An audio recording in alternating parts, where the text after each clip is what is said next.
ইতালিতে প্রায় 2.5 লাখ প্রবাসী বাংলাদেশির বসবাস। তাদের বেশিরভাগই দেশে পাঠান রেমিটেন্স। ইতালির কেন্দ্রীয় ব্যাংক প্রকাশিত এক রিপোর্ট বলছে, রেমিটেন্স পাঠানোয় শীর্ষে আছে প্রবাসী বাংলাদেশিরা।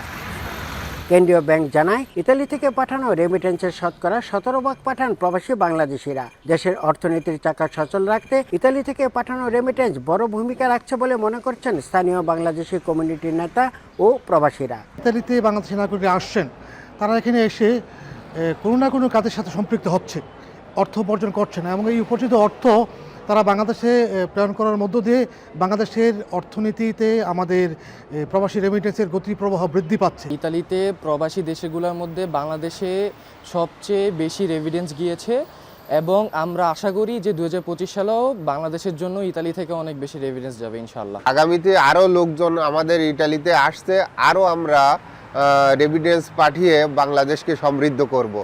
প্রবাসী ব্যবসায়ীরা বলছেন, ইতালি থেকে বাংলাদেশে পাঠানো রেমিটেন্সের পরিমাণ চলতি বছর 2 বিলিয়ন ইউরো ছাড়িয়ে যেতে পারে। 2030 সালের মধ্যে রেমিটেন্স পাঠানোর খরচ কমিয়ে শতকরা 3 ভাগেরও কম করা হবে বলে জানিয়েছে ইতালির কেন্দ্রীয় ব্যাংক।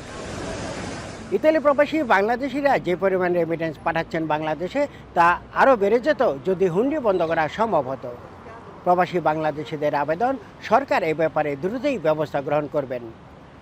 হাসান মাহমুদ, সময় সংবাদ, ইতালি।